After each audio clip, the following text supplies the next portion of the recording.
चलिए बच्चों,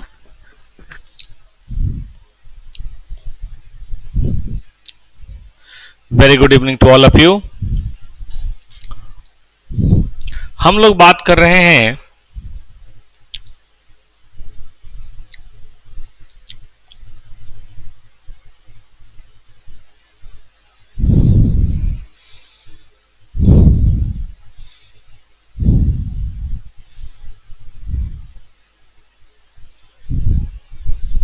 advance account,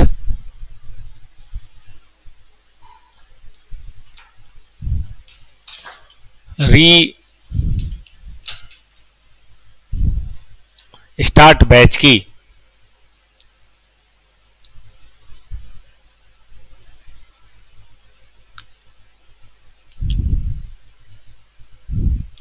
और उसमें हम लोगों ने जमा कर दीजिए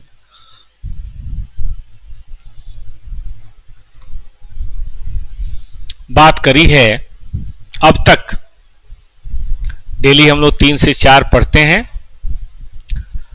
और इस बैच का मेन मकसद है कि एग्जाम ओरिएंटेड आपको फुल कॉन्सेप्ट, जितने भी कॉन्सेप्ट हैं सबकी बात की जाए और हर कॉन्सेप्ट पे प्रैक्टिस की बात की जाए, ठीक है ना। तो एडवांस अकाउंट में हम लोगों ने अब तक जो पढ़ा है, एक तो अकाउंटिंग स्टैंडर्ड क्या है, क्या एप्लीकेबिलिटी है और बेसिक फ्रेमवर्क क्या है, ये सब पढ़ लिया। और इसके अलावा प्यारे बच्चों हम लोगों ने 3 चैप्टर ये पढ़ लिए। इसके अलावा हम लोगों ने 2 एएस पढ़ लिया, एएस 1 और एएस 2, ठीक है। अब इसी क्रम में बेटा आज हम लोग शुरू करेंगे, खूब मन से हमारे साथ जुड़ जाइए और एएस 10 पढ़ेंगे। अब की बार एग्जाम में भी आया था और ये हर बार एग्जाम में आता है।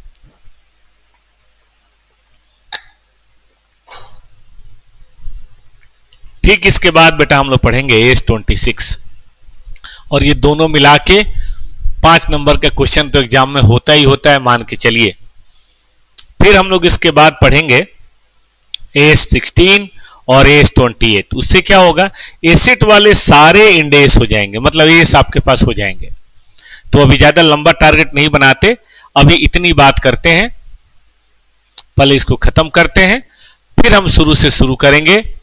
ये मैं इसलिए कर रहा हूं बेटा, ये सब एक दूसरे से रिलेटेड है, इसीलिए हम लोग ऐसा कर रहे हैं, वरना मेरा मन तो 3-4 पढ़ाने का ही था, लेकिन ये सब 2 से रिलेटेड है, इसीलिए हम ऐसा कर रहे हैं। ठीक रहेगा ना। तो चलिए बच्चों शुरू करते हैं। अकाउंटिंग स्टैंडर्ड 10 मेरे पास आपके लिए बड़ा खूबसूरत नोट्स है। इस नोट्स को आप लोग डाउनलोड कर लीजिएगा और खूब आराम से इसके बेसिस पे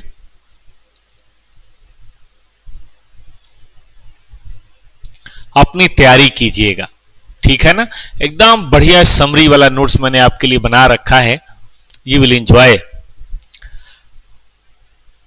toppers advance account notes Telegram channel का नाम है, उस पे हैंड रिटेन और वैसे सारे के सारे नोट्स है बेटा, बस आप इसको देखते जाइए। चलिए बात करते हैं, पीपीई नाम इसका है। पहले फिक्स्ड एसेट बोलते थे, लेकिन अब फिक्स्ड एसेट नहीं बोलते, अब नोमेनक्लेचर बदल गया है, टर्मिनोलॉजी बदल गई है। अब इसका नाम है मित्रों, क्या नाम है इसका, पीपी। देखिए साहब, पीपी क्या है पहले डिफाइन करते हैं। It is tangible assets, tangible means इसका फिजिकल शेप एंड साइज हो, which are held for use in production और सप्लाई ऑफ गुड्स और सर्विसेज, है ना, या फॉर रेंटल टू अदर्स, दूसरे को भाड़ा देने के लिए, और या फिर फॉर एडमिनिस्ट्रेटिव पर्पज। मतलब ऑब्जेक्ट क्लियर होना चाहिए कि वो एसेट्स काहे के लिए है। हम कोई गुड्स बनाएं, मशीन, बिल्डिंग, कोई कोचिंग कराएं, टेबल, कुर्सी, ये कैमरा, प्रोजेक्टर, बिल्डिंग, या किसी को भाड़े पे दें, भाड़े पे दी हुई बस या गाड़ी, या एडमिनिस्ट्रेटिव पर्पज, या अपने यहाँ कंप्यूटर है जिस पे हम टाइपिंग करते हैं और नोट्स बनाते हैं, या इस तरह की और भी कोई ऐसी चीज हो, तो वो सारी चीजें यहाँ पे आती हैं। Which is expected to be used during more than 1 period of 12 month, जो एक पीरियड से ज्यादा हो, क्योंकि देखो एक पीरियड में खर्च हो जाए तो फिर तो रेवेन्यू एक्सपेंडिचर हो गया ना, एक पीरियड से ज्यादा हो तभी तो बेटा कैपिटल एक्सपेंडिचर होगा, है ना। तो ये बात आपको ध्यान रखनी है, इसे पहचान करने में आसानी होती है, हालांकि एग्जाम में इस पे क्वेश्चन नहीं बनता।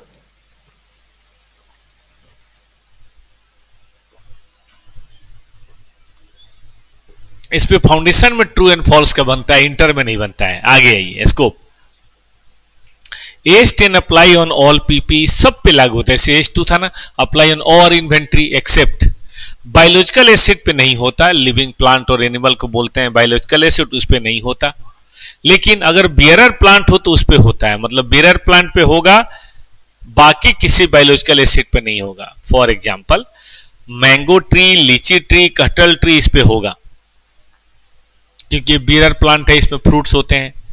लेकिन हरी मिर्च का पौधा, बैगन का पौधा, गोभी का पौधा, उस पे नहीं, धान गेहूं की फसल उस पे नहीं होगी, ठीक है ना, उस पे ये लागू नहीं होता।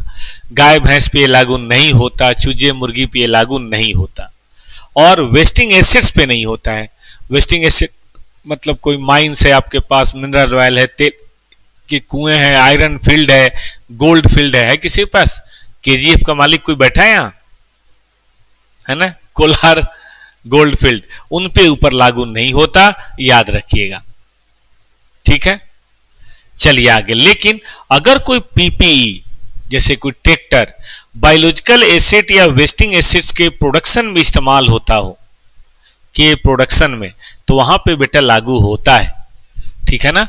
जैसे मान लीजिए कोलार फील्ड आपके पास है, अब वहां पे जेसीबी लगा हुआ है तो जेसीबी पे लागू हुआ, कोलार फील्ड पे नहीं हुआ क्योंकि वेस्टिंग एसिड है। लेकिन ट्रैक्टर है, खेतों में आप इस्तेमाल करते हैं, ट्रक है आप इस्तेमाल करते हैं, उसके ऊपर बेटा लागू होगा, S10 विल अप्लाई। चलें आगे।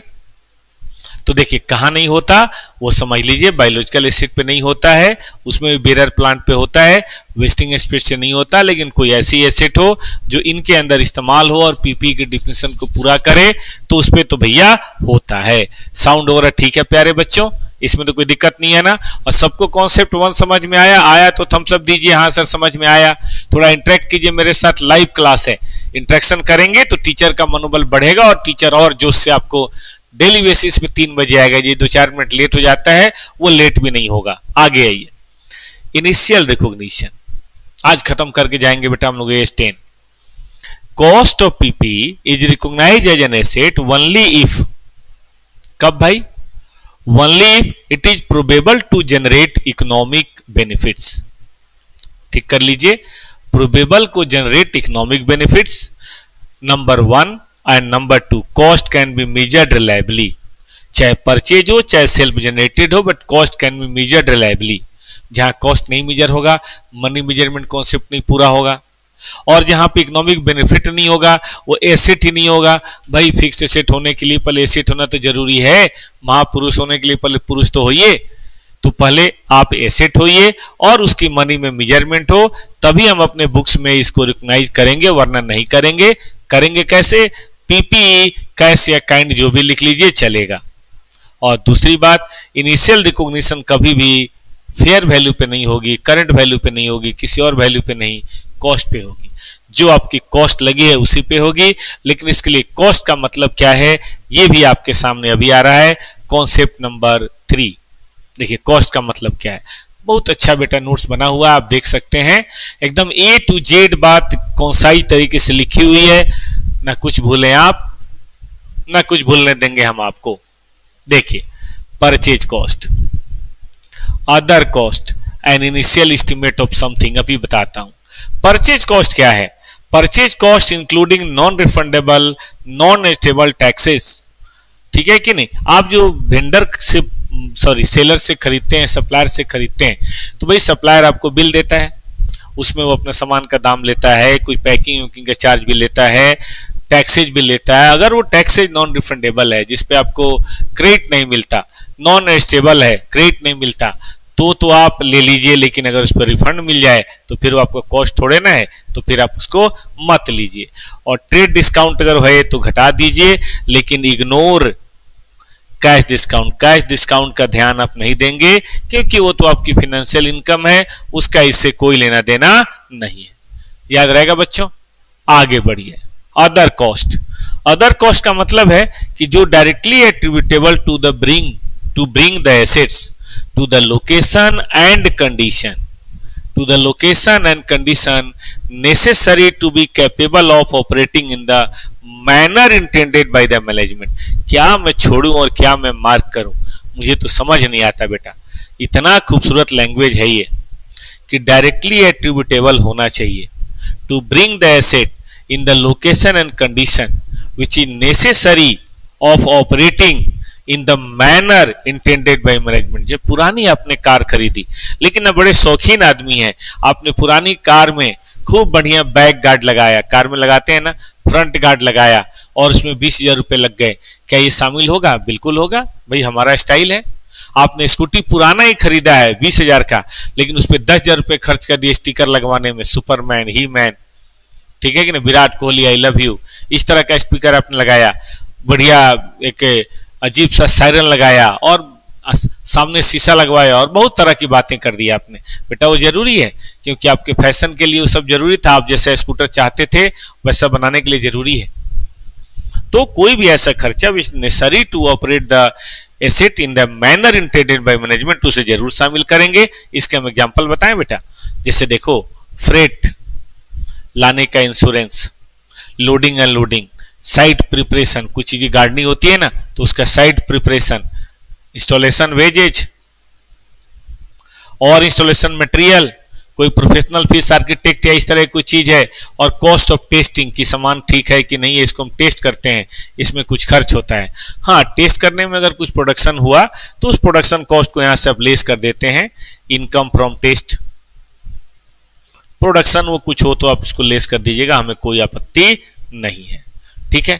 Cost not to be included, क्या चीज बेटा शामिल नहीं करनी है, ध्यान दीजिए। कॉस्ट ऑफ इनॉग्रेशन आपको शामिल नहीं करनी है। इनिशियल एडवर्टीजमेंट आपको शामिल नहीं करनी है, प्रचार प्रसार कर रहे हैं वो सब चीजें शामिल नहीं होंगी भैया। और शिफ्टिंग टू न्यू लोकेशन, यहाँ पे मशीन है कहीं दूसरी जगह लेके जा रहे हैं, मान लो दिल्ली से नोएडा ले जा रहे हैं, मशीन तो यहाँ भी चल रही थी, मशीन वहां भी चलेगी, तो ये शामिल नहीं होगा। और एडमिनिस्ट्रेशन कॉस्ट जो कंस्ट्रक्शन से संबंधित नहीं है, कंस्ट्रक्शन से संबंधित है वो तो होगा, लेकिन एडमिनिस्ट्रेशन कॉस्ट जो कंस्ट्रक्शन से संबंधित नहीं है प्यारे बच्चों, वो शामिल नहीं किया जाएगा। एक सांस में बेटा एकदम आपको याद करना है क्या होगा और क्या नहीं होगा। क्या होगा उसका डायरेक्टली एट्रीब्यूटेबल से संबंध है, करंट लोकेशन कंडीशन में लाने से संबंध है, necessary for the manner intended by the management से संबंध है। और क्या नहीं होगा वो कोई ऐसी चीज जो इससे अलग है, जो इस काम के खत्म होने के बाद का खर्चा है, जैसे प्रचार, जैसे कि कॉस्ट ऑफ इनॉग्रेशन, जैसे अलग लोकेशन, जैसे एडमिनिस्ट्रेशन, ये सब चीजें शामिल थोड़े न की जाएंगी, ठीक है बेटा। आगे आइए। इसके अलावा इनिशियल कॉस्ट ऑफ डिसमेल्टिंग या restoration site at present value, ये एक नई चीज है, AS29 से भी संबंधित है, और पहले हम लोग नहीं मानते थे इसे, लेकिन जब से नया AS आया है तब से ये बात इसके अंदर बेटा शामिल की गई है।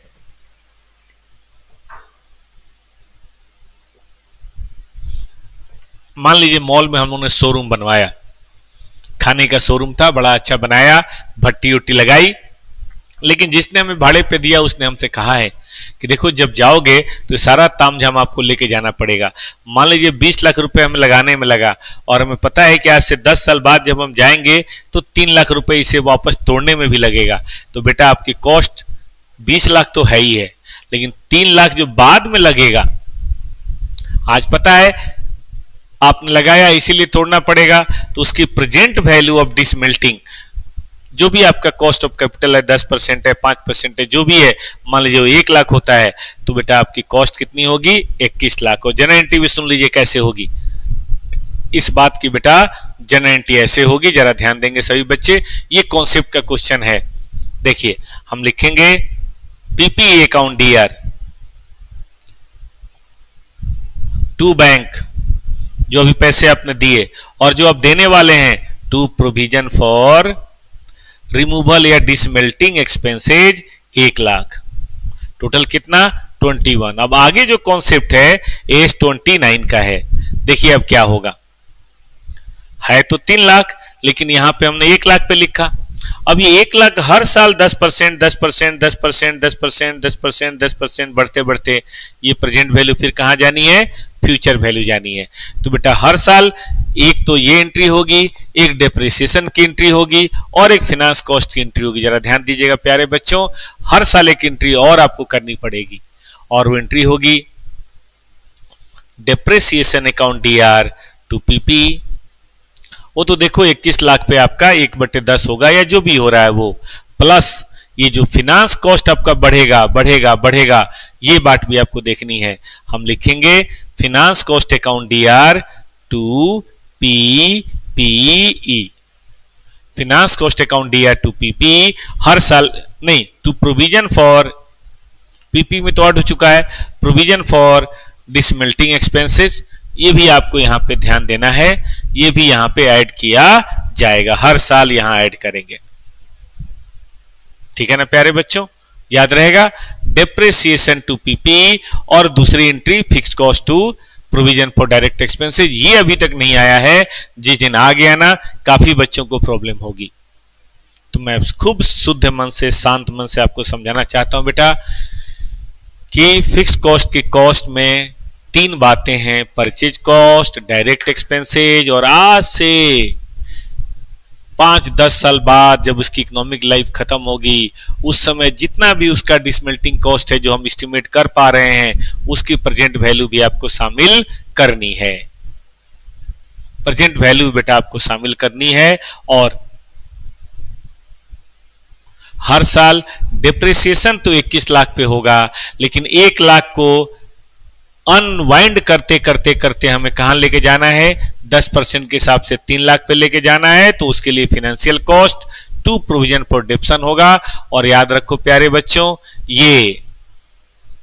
ये डिप्रिसिएशन भी पीएल में जाएगा और ये फाइनेंस कॉस्ट भी पीएल में जाएगा। ये दोनों बातें आपको ध्यान देनी है। समझ आया? समझ आया तो एक थम्स अप दीजिए, नहीं समझ आया तो प्रॉब्लम पूछिए। ये था हमारी तरफ से कॉन्सेप्ट नंबर 3, जिसके ऊपर न जाने कितनी बार क्वेश्चन आ चुका है, शायद अब की बार भी क्वेश्चन आया था। आइए मैं आपको एक बार पीछे का क्वेश्चन करा देता हूं, फिर अब की बार अगर क्वेश्चन आया होगा बेटा तो मैं वो भी करा देता हूं। आइए लेट स्टार्ट। अब मैं आपको प्रैक्टिस वाली फाइल खोल के दिखाता हूं। मैंने जानबूझ के दोनों को अलग अलग कर दिया है ताकि आपका ध्यान ना बटे। ये लीजिए, जब कॉन्सेप्ट सीख रहे होंगे तो और कई बात ध्यान देने की जरूरत नहीं है। ये लीजिए मेरे राजा,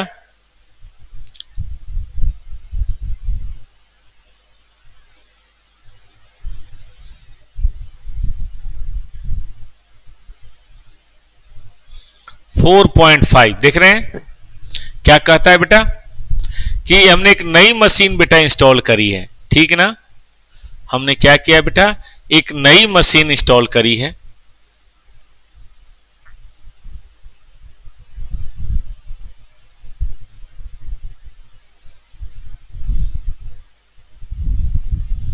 एक नई मशीन जो बेटा हमने इंस्टॉल करी है वो जरा आप देख लें, उसकी कितनी कॉस्ट हमें कैपिटलाइज करनी है ये आपसे पूछा जा रहा है। How much cost will be capitalise. ठीक है बेटा, तो देखिए cost of plant plus taxes ये होगा, इनिशियल डिलीवरी बिल्कुल होगा, साइट प्रिपरेशन AS10 के अनुसार होगा, कंसल्टेंट यूज फॉर एक्विजिशन होगा, इंटरेस्ट चार्जेस फॉर सप्लायर पढ़ेंगे हम लोग, ये नहीं होता है, डिफर्ड क्रेडिट आगे आने वाला है। डिसमेल्टिंग कॉस्ट उसकी प्रेजेंट वैल्यू होगा, इसकी प्रेजेंट वैल्यू होगी, मान लेते हैं वही present value. Operating losses before commercial production ये नहीं होगा, तो ये होगा, ये होगा, ये होगा और ये होगा। देखिए तो आंसर यही है 43।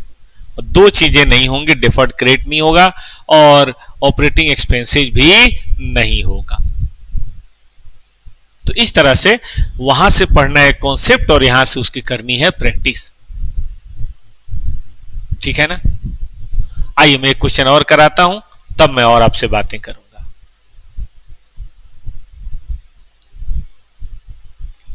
एक एग्जिस्टिंग फ्री होल्ड प्रॉपर्टी है जिसको नॉक डाउन कर देंगे और फिर से रीडेवलप करेंगे। During the redevelopment period production facility कहीं और ले जाएंगे, सेटअप कॉस्ट नई लोकेशन पे लगा, रेंट नई लोकेशन पे दिया, रिमूवल कॉस्ट लगा, क्या ये कैपिटलाइज होगा नई बिल्डिंग में? आपको बताना है कि क्या ये कैपिटलाइज होगा, ठीक है ना। तो देखो ये वो कॉस्ट है जिसको कैपिटलाइज आप नहीं कर सकते हैं, ठीक है कि नहीं। तो इसीलिए it can not be capitalise, क्योंकि हमने पढ़ा था नई लोकेशन पे ले जाने का और इस तरह की जितनी भी चीजें होती हैं उसको हम कैपिटलाइज नहीं करते। यही बात यहां पे बेटा लिखी हुई है। अब मैं इस अटेम्प्ट का क्वेश्चन आपके साथ करना चाहता हूं, अगर पॉसिबल हो सका मुझे मिल गया तो मैं करता हूं। ये देखिए इस अटेम्प्ट का क्वेश्चन, एक मिनट मुझे मौका दीजिए, मैं देखता हूं किधर है।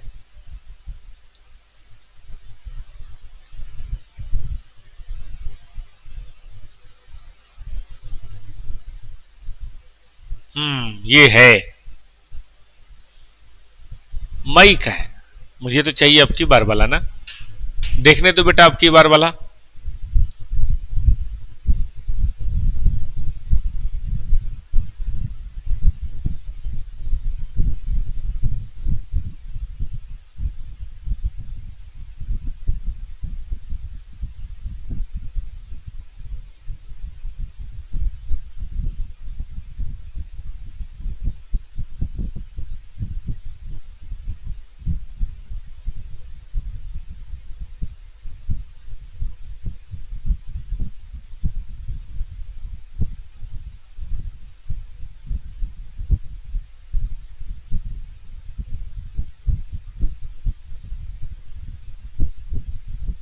मैंने शेयर तो किया था, अब मुझे नहीं मिल रहा, कमाल हो गया। अभी देखता हूं बेटा, एक मिनट टाइम दीजिए। कौन से डेट को एग्जाम हुआ था ये?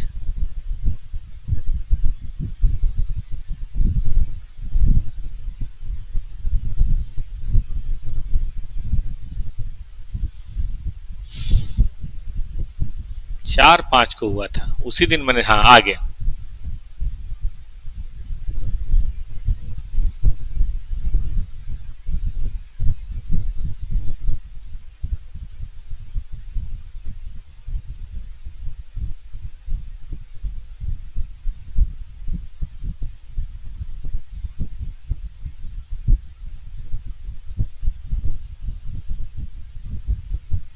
खुल जा सिम सिम।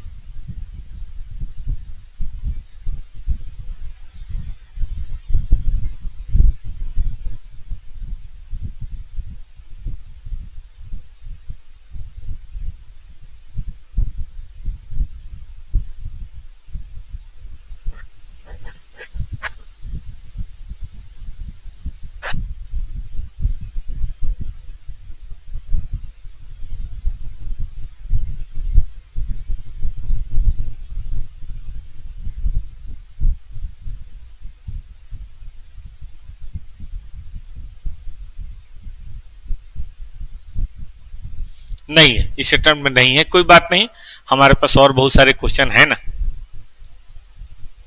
ठीक है बेटा, चलिए अब आगे बढ़े हम लोग। अब कुछ और पढ़ने का वक्त है, चीजों को और आगे बढ़ाते हैं।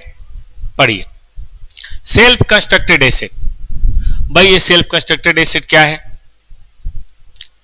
सेल्फ कंस्ट्रक्टेड एसेट का मतलब है जो आप खुद बनाते हैं और बनाने में जो भी मटेरियल लगे, लेबर लगे, ओवरहेड लगे, सबको शामिल कीजिए। लेकिन कोई एबनॉर्मल वेस्टेज हो जाए मटेरियल लेबर का, याद है कॉस्टिंग में भी शामिल नहीं करते थे, AS2 में भी शामिल नहीं करते थे, तो फिक्स्ड एसेट में कैसे करेंगे? कोई सामान चोरी हो गया मटेरियल, उसको हम शामिल नहीं करेंगे। और कोई इंटरनली जनरेटेड प्रॉफिट है वो भी नहीं करेंगे। फॉर एग्जाम्पल एक फर्नीचर मार्केट में 20 लाख का मिल रहा है, 20,000 का, आपके पिताजी ने बड़ी से 15,000 में बनवा दिया, पिताजी बड़े खुश है, हमने 5 बचा लिया और हमें बुक्स में 20 पे दिखाना है। बिल्कुल नहीं, बुक्स में आज भी बेटा ये कितने पे आएगा? जितना आपकी कॉस्ट है, अगर आपने 15 में बनाया तो 15 में, 20 में खरीदा तो 20 में, जितना करेंगे उतने में आएगा, बाकी समय क्या ही लेना देना है। ठीक है। अब भाई इंटरेस्ट कॉस्ट, इंटरेस्ट कॉस्ट है कि देखो जो भी एक्सपेंस के रूप में पीएल में दिखाना है, कभी भी डिफर्ड इंटरेस्ट कॉस्ट को हमें पीएल का पार्ट नहीं मानना, ये कॉस्ट है, ठीक है। लेकिन कंस्ट्रक्शन पीरियड जो है, कंस्ट्रक्शन पीरियड के अंदर अगर सब्सटेंशियल पीरियड ऑफ टाइम लगता है तो हम इसको कॉस्ट में ऐड करेंगे, इसमें कोई दो मत नहीं, ऐड इन द कॉस्ट। जो भी कंस्ट्रक्शन पीरियड है, सब्सटेंशियल पीरियड ऑफ टाइम है, आपको उसे ऐड करना ही करना है। समझ रहे हैं इस बात को। लेकिन इसके लिए AS16 का थोड़ा सा इंतजार कीजिए, इसलिए मैंने कहा था AS16 भी इससे संबंधित और रिलेटेड है। सीधी तौर पे याद रखिए, सब्सटेंशियल पीरियड ऑफ टाइम अगर कंस्ट्रक्शन में लगता है तो उस दरमियान में अगर कुछ होता है तो AS10 के अनुसार, सॉरी AS16 के अनुसार वो कॉस्ट का पार्ट होगा। वैसे कोई 2-4 महीने, 10 महीने या बनी बनाई कार अगर हमें 10 साल के लिए उधार लिया है और इसमें हमें ब्याज देना पड़े, वो कॉस्ट का पार्ट नहीं होगा, नहीं होगा, नहीं होगा। याद रहेगा। फॉर एग्जाम्पल, एक कार हमें कैश प्राइस पे मिल रही है 10 लाख में, लेकिन उधार खरीदने पे, इंस्टॉलमेंट पे खरीदने पे हमें देना है 12 लाख, तो भैया 12 लाख रुपए आपकी कॉस्ट नहीं मानी जाएगी। कॉस्ट कितनी मानी जाएगी? 10 लाख जो कैश कॉस्ट है। अब भले उसे 12 में खरीदें चाहे 13 में खरीदें। ये भी बहुत इंपॉर्टेंट है बेटा, एक्सचेंज ऑफ एसेट। अगर आपने कोई एसेट दूसरी एसेट को दे के लिया है और fair value of asset given up जो आपने दिया है या टेकन अप, आप उसे पता कर सकते हैं मोर क्लियरली। अगर आप उसे बेटा पता कर सकते हैं तो मेरी सलाह है इन दोनों में से जो क्लियरली एविडेंट हो ले लीजिए। जैसे मान लीजिए प्रॉपर्टी ए देकर आप ए ले लिया आपने प्रॉपर्टी बी देकर, तो प्रॉपर्टी बी की तो बुक वैल्यू आएगी, लेकिन प्रॉपर्टी ए की कॉस्ट इसकी या इसकी दोनों में से जिसकी मार्केट में ज्यादा क्लियरली फेयर वैल्यू पता हो उस पे आप लीजिएगा और बाकी प्रॉफिट या लॉस होगा। मान लीजिए ये वाली बिल्डिंग हमारी बुक में 10 लाख की है, लेकिन मार्केट में आज 15 लाख का बिक सकती है, तो नई वैल्यू भी हम 15 लाख की मानेंगे बेटा। और ये वाली कितने की बिकी वो तो नहीं पता, लेकिन नया जो हमने लिया है मुझे पता है वो 17 लाख का है मार्केट में, तो हम मानेंगे कि ये वाला हमने 17 का बेचा है। बाकी प्रॉफिट लॉस बताइए कितना लेंगे? 7। अब शुरू में हम लोग पढ़ते हैं तो बड़ा कंफ्यूजिंग पॉइंट होता है, 1 घंटा 1.5 घंटा इस बात को समझाने में कई बार लग जाता है। अब बताइए अब क्या हाल है, समझ रहे हैं बच्चों? कि जो एसेट आ रहा है या जो एसेट जा रहा है, जिसका भी एक्टिव मार्केट है, जिसका भी फेयर वैल्यू हम तरीके से निकाल सकते हैं, वही आने वाले एसेट की कॉस्ट मानी जाएगी। जाने वाले की तो बुक वैल्यू, उसकी कॉस्ट की जरूरत है ही नहीं, उसमें रिडक्शन वगैरह कटा हुआ होगा, बाकी प्रॉफिट लॉस। लेकिन अगर किसी की फेयर वैल्यू भी पता नहीं चल पा रही हो या transaction lacks commercial substance, commercial substance के बारे में बताता हूं अभी, तो इन दोनों में से कोई भी शर्त अगर हो रही है तो cost of asset taken over will be equal to book value of asset given up. फिर कोई प्रॉफिट लॉस की बात नहीं होगी। अगर हम किसी कारण से ना तो फेयर वैल्यू पता कर पा रहे हैं और ना ही कमर्शियल सब्सटेंस है बेटा जी, तो अगर ये 10 लाख इसकी बुक वैल्यू है तो मान के चलो ये भी 10 लाख ही होगा, इसके अलावा कुछ भी नहीं होगा।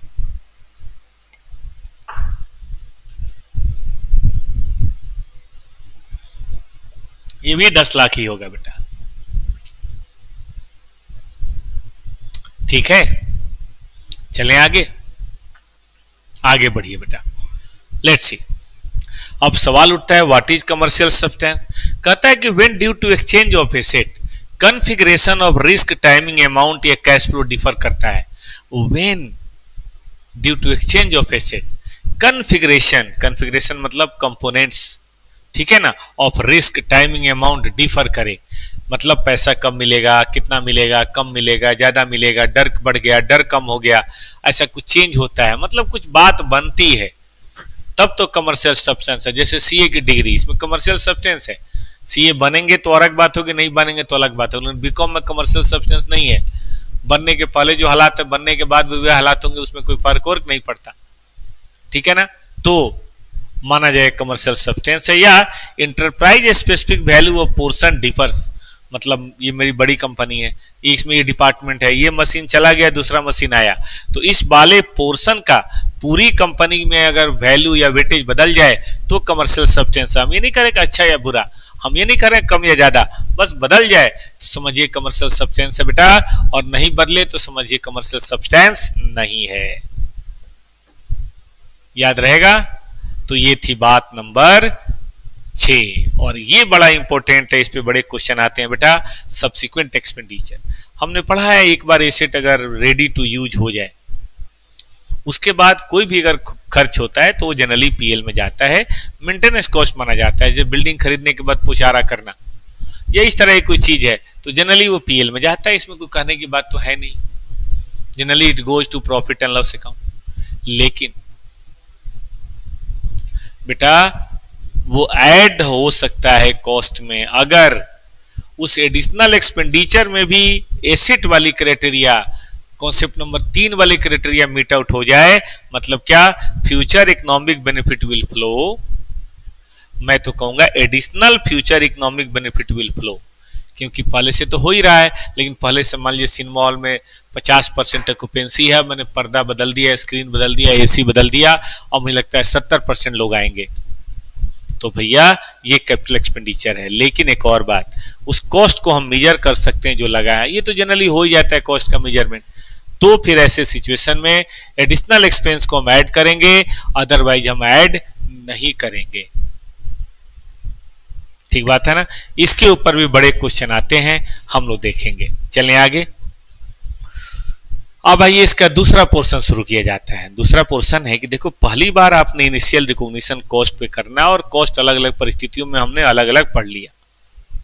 लेकिन अब उसके बाद जब सब्सिक्वेंट मेजरमेंट हो, जैसे ये हमने कर लिया 1/1/2025, कभी तो बैलेंस शीट बनेगा 31/3/25 या 31/12/25, कभी तो बनेगा बैलेंस शीट। तो जब बनेगा तो उस समय क्या वैल्यूएशन होगी भाई? ये वही है, measurement of PP after initial recognition, कहिए ना 18th ऑफ एवरी ईयर। तो देखिए आपके पास दो बातें गई हैं, या तो कॉस्ट मॉडल या रिवैल्यूएशन मॉडल। सुना बच्चों ने? या तो कॉस्ट मॉडल या रिवैल्यूएशन मॉडल। कॉस्ट मॉडल क्या है भाई? देखो ओरिजिनल कॉस्ट ले लो, ओरिजिनल कॉस्ट, और उसमें हर साल जो डिप्शन आप चार्ज करते हैं, कैसे करते हैं आगे लिखा हुआ डिप्शन के बारे में बात करेंगे, वो आप लिख लीजिए। तो ये आपका WDV है। या आप रिवैल्यूएशन मॉडल ले सकते हैं अगर आपको लगता है कि बेटर प्रेजेंटेशन या बेटर करंट सिचुएशन को बताने के लिए रिवॉल्यूशन अच्छा है तो ले सकते हैं, लेकिन मर्जी आपकी है। एक बार रिवॉल्यूशन ले लेंगे तो रिवॉल्यूशन मॉडल पे रहेगा, नहीं तो कॉस्ट मॉडल तो चल ही रहा है। ठीक है। अब रिवॉल्यूशन मॉडल ऐसे नहीं लेने बेटा, उसकी कुछ शर्तें हैं रिवॉल्यूशन मॉडल की। क्या शर्तें हैं रिवॉल्यूशन मॉडल की बेटा? पढ़िए। रिवॉल्यूशन मॉडल की शर्त है कि रिवैल्यूएशन एट सफिशिएंट रेगुलरिटी होनी चाहिए। ये नहीं कि एक बार किया और फिर 20 साल तक भूल गए, 3 साल 4 साल पे करते रहिए, ताकि लोगों को आप कह रहे हैं कि हम करंट वैल्यू दिखा रहे हैं तो सही में करंट वैल्यू होना चाहिए ना। हम ये नहीं कह रहे हैं कि हर साल कीजिए, लेकिन सफिशिएंट रेगुलरिटी पे करते रहिए, 2-4 साल के टाइम गैप पे करते रहिए। और रिवॉल्यूशन कौन करेगा? Professionally qualified valuer. ये नहीं कि अपने मन में बैठ के कितने की बिल्डिंग होगी, चलो 50 करोड़, ऐसे नहीं। प्रोफेशनल जो इस काम के लिए लोग हैं उनसे करवाइए। और जब करवाएं तो entire asset will be revalued. मतलब प्लांट और मशीनरी करवा रहे हैं तो सारी प्लांट और मशीनरी, लैंड एंड बिल्डिंग करवा रहे हैं तो सारी land and building, furniture equipment करा रहे हैं तो सारी फर्नीचर। हाँ, उसमें हो सकता है कुछ क्लासिफिकेशन हो सकता है, जैसे फर्नीचर वो जो ऑफिस में इस्तेमाल होता है और फर्नीचर वो जो कस्टमर के द्वारा यूज होता है। कस्टमर वाला जल्दी खराब होता है, ऑफिस वाला थोड़ा धीरे धीरे खराब होता है, वो देख सकते हैं। शहर की बिल्डिंग का दाम तेजी से बढ़ता है, गाँव की बिल्डिंग का दाम उतना तेजी से नहीं बढ़ता, वो हो सकता है। ठीक है। और अकाउंटिंग ऑफ रिवैल्यूएशन कैसे करनी है बेटा? पहला है proportionate adjustment in all book value कर दीजिए, और दूसरा है केवल एक्युमुलेटेड डिप्शन कीजिए। ये देख लीजिए जरा, ये कॉन्सेप्ट अच्छा है। देखिए, मान लीजिए हमारी एसेट है जिसकी ओरिजिनल कॉस्ट है 50,000 और एक्युमुलेटेड डिप्रिसिएशन है 20,000 और WDV है 30,000, मान लीजिए। ठीक है बेटा जी, ये है हमारी बात। अब चलें बेटा आगे। तो ध्यान दीजिए, अब सपोज करो बेटा ये बढ़ के 15% या 20% बढ़ के हम जब वैल्यूएशन कर रहे हैं तो 36,000 हो गया है। तो देखो एएस कहता है कि सब में 20% जोड़ दीजिए, अपने आप हो जाएगा। जैसे ये 60 हो गया, ये 24 हो गया, ठीक है ना, ये 24 हो गया, तो हो गया ना सब में बढ़ा दीजिए, कोई दिक्कत नहीं है। अगर घटे तो फिर सब में घटा दीजिए। एक तो ये है। एक है कि मान लीजिए ओरिजिनल कॉस्ट है 50, ध्यान से देखिएगा सब लोग, और देखने पे ज्यादा ध्यान दीजिए, लिखने के लिए बाद में लिखिएगा। 20 है और ये है WD भी 30। अब मान लीजिए 30 बढ़ के 36 हो गया, तो एस कहता है कि जो भी चेंज करना है इसमें कीजिए। मतलब ये 50 लिख दीजिए और 50 लिखने के बाद बैलेंसिंग फिगर क्या आ रहा है बेटा, जो आ रहा है वो यहां दिखा दीजिए। बैलेंसिंग फिगर कितना आ रहा है, 14,000। इसका मतलब ये जो 6 बढ़ा है वो 6 यहां पे कम कर दीजिए। तो एक तरीका ये होता है, इसके ऊपर भी बड़े अच्छे अच्छे सवाल हैं। ठीक है दोस्त, एक तरीका ये भी होता है। तो दोनों देख लीजिए, मैंने दोनों मेथड बढ़ा दिया। एक तो proportionate adjustment in all book value और एक एडजस्टमेंट इन एक्युमुलेटेड डेप्शन ओनली। जो आपको समझ में आए ना आप वो कर लीजिएगा, हमें कोई आपत्ति, हमें कोई ऐतराज नहीं है। ठीक है मेरे प्यारे बच्चों, आगे बढ़ सकते हैं।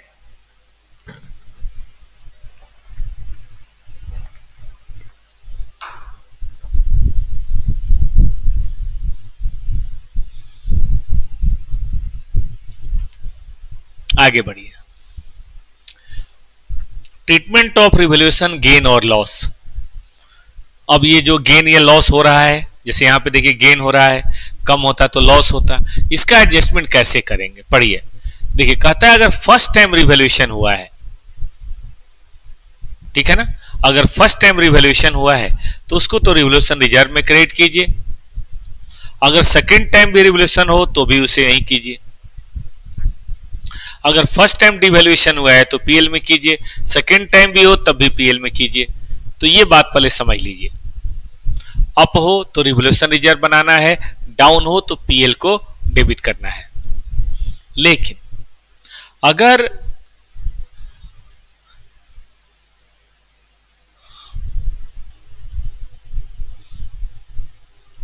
पहले अप हुआ हो, रिवैल्यूएशन रिजर्व बना हो और अब डाउन हो रहा है, मतलब पहले अप हुआ है और अब डाउन हो रहा है, तो फिर ऐसे सर्कमस्टांसेज में ये जो रिवैल्यूएशन रिजर्व है ना, उसमें जितना बैलेंस अवेलेबल है पहले उसको करेंगे और बाकी पीएल में करेंगे। एग्जांपल मान लीजिए पहले 50 लाख हमें क्रेडिट हुआ था, सीआरआर गेन हुआ था, ठीक है बेटा, हमने रिजर्व बनाया था रिवैल्यूएशन रिजर्व। बाद में यहां पे 50 अवेलेबल है, बाद में 10 का लॉस हो रहा है, यहीं से एडजस्ट होगा, पीएल में नहीं जाएगा। बाद में 20 का लॉस हो रहा है, यहीं से एडजस्ट होगा, पीएल में नहीं जाएगा। बाद में 50 का लॉस हो रहा है, यहीं से एडजस्ट होगा, पीएल में नहीं जाएगा। लेकिन बाद में 60 का हो रहा है, तो देखो 60 का हो रहा है ना बेटा, मान लो, तो 50 तो यहां से हो जाएगा, बाकी 10 बताइए यहां जाएगा। आया समझ में? बाकी जो 10 होगा वो कहां जाएगा, वो यहां जाएगा। ठीक है प्यारे बच्चों, मतलब जितना पहले गेन हो रखा है उतना तक लॉस रिवैल्यूएशन रिजर्व में जाएगा और उसके बाद जो होगा वो पीएल में जाएगा। कितना बढ़िया है, फ्लो चार्ट बनाया हुआ है, इधर भेजे में जा रहा है बेटा फोटो। उसी तरह से मान लीजिए पहले 30 लाख का लॉस हुआ है, अब सब्सिक्वेंट अपवार्ड वैल्यूएशन हो रहा है, तो बोला गया कि जितना पहले पीएल में लॉस हुआ है, 30 हुआ था ना, जैसे मान लो 10 है तो यहीं आएगा, 20 है तो यहीं आएगा, 30 है तो यहीं आएगा। लेकिन बेटा अगर ये 40 हो गया, अगर ये 40 हो गया तो जरा ध्यान से देखिएगा, अगर 40 हो गया तो 30 यहां आएगा और 10 यहां आएगा, 30 यहां आएगा और 10 यहां आएगा। याद रखेंगे इस बात को, आप ध्यान रहेगा। चलिए आगे बढ़िए बेटा। तो ये था फर्स्ट पार्ट की बात। मैं चाहता हूं कि एक दो क्वेश्चन बेटा इस पे करें। डिप्रिसिएशन सेकेंड पार्ट कल करेंगे, कल मतलब कल तो नहीं, ऑन मंडे।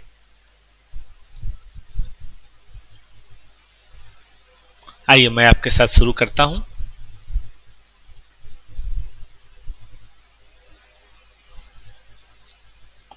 खुल जा सिमसिम, कहां भाग गया भाई।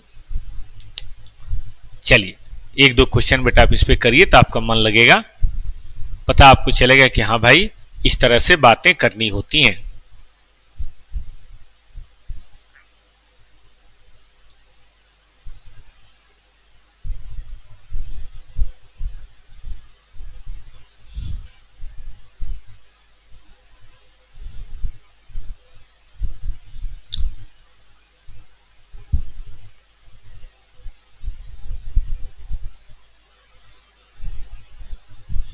ये पढ़िए,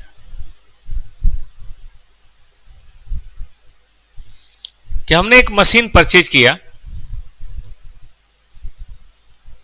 इतने में, 10% डिप्शन है, चौथे साल के लास्ट में रिवैल्यू किया, बताइए कैरिंग अमाउंट क्या होगा 5वें और 6ठे साल में। यूजफुल लाइफ में कोई चेंज नहीं है। तो देखो बेटा, आपने किया और 10 साल का है तो हर साल आप 300 डिप्शन चार्ज कर रहे होंगे, तो चौथे साल के लास्ट में ये वाली बात होगी। लेकिन आप वैल्यू कितनी कर रहे हैं, 2700, इसका मतलब आपने अप कर दिया, ये रिवोल्यूशन रिजर्व बन गया बेटा। देखो ना, 3000 को 400 400 400 400 करते करते आपने 1800 ला दिया, सही है। और अब रिवोल्यूशन सरप्लस, अब ये जो रिवोल्यूशन अमाउंट है 2700 यहां आ गया। नाउ डिप्रिसिएशन फॉर 5 ईयर्स, 5 साल का डिप्शन है ना। Carrying amount at the end क्या होगा बेटा, अब जाहिर है 6 साल से भाग देंगे इसको, 6 ही बचा हुआ है ना, 1/6 इतना, तो फर्स्ट ईयर 5वें साल के लास्ट में ये होगा बेटा, और 6ठे साल के लास्ट में ये होगा। आगे बढ़िए और बताते हैं।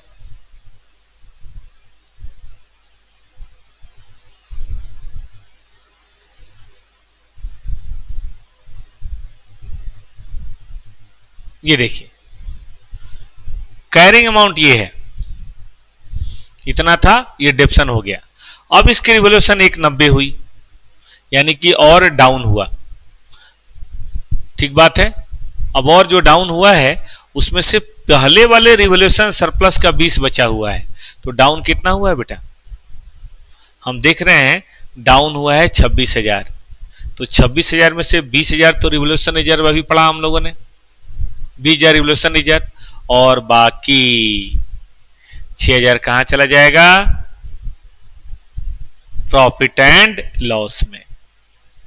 यही बात हुई थी ना कि जितना अप हुआ है वो बैलेंस अगर अवेलेबल है तो सब्सिक्वेंट जब डाउन हो तो पहले उसी में से कम करेंगे, बचा हुआ किसी और में से कम करेंगे। देखिए कितना बढ़िया लिखा हुआ है, 26 डाउन हुआ, 20 का रिवोल्यूशन रिजर्व में कर दीजिए, बाकी 6 हमारी एंट्री होगी बेटा, revolution reserve account DR, PL account DR, 2PP, या लॉस ऑन पीपी, जैसे आप चाहें आप वैसे कर सकते हैं। ओहो, समय हो गया खत्म। तो बेटा आपके लिए थोड़ा सा होमवर्क है, कल रीस्टार्ट बैच की क्लासेज नहीं है, कल संडे है बेटा। मंडे को फिर 3 बजे हम आपसे मिलेंगे और हम आगे कंटिन्यू करेंगे AS10, उसका डिप्रिसिएशन और थोड़ी सी प्रैक्टिस, ठीक है। लेकिन तब तक आप ये सब करेंगे। और अगर आप AS10 रेगुलर बैच में करना चाहते हैं तो बेटा कुछ नहीं करना है, टॉपर क्लासेज का ऐप है, जाइए और वहां पे सिर्फ 1100 रुपीज में आप डाउनलोड कर सकते हैं, जिसमें रेगुलर बैच की सारी क्लासेज होगी। यहां आप हमसे एकदम कॉन्साइज एग्जाम ओरिएंटेड पढ़ते जाइए, और वहां अगर जहां भी दिक्कत हो उसके लिए रेगुलर बैच आप देखते जाइए। कहां जाना है, टॉपर क्लासेज का ऐप, लिंक आपको मिल जाएगा यहाँ पे, जो डिस्क्रिप्शन है वहां पे मिल जाएगा, चैनल के डिस्क्रिप्शन में। वहां पे टेलीग्राम में नोट्स का लिंक भी मिल जाएगा, वो तो डाउनलोड कर ही लीजिए। और सब्सक्राइब अगर करना है आपको अकाउंट कॉस्ट या कोई भी सब्जेक्ट, तो चले जाइए टॉपर क्लासेज के ऐप पे, और वहां जाके सिर्फ 1100 रुपए में जो सब्जेक्ट आपसे चाहिए बिल्कुल रेगुलर और डिटेल पढ़ाई, वो वहां से सब्सक्राइब कर लीजिए। तो मिलते हैं परसों, तो मिलेंगे बेटा हम लोग एडवांस अकाउंट के लिए, लेकिन आप जानते होंगे 4:30 बजे से 6 बजे तक हम लोग डेली पढ़ते हैं कॉस्टिंग। तो अब 4:30 बजे मिलेंगे कॉस्टिंग, जिसमें चल रहा है प्रोसेस कॉस्टिंग। थैंक यू प्यारे बच्चों, धन्यवाद।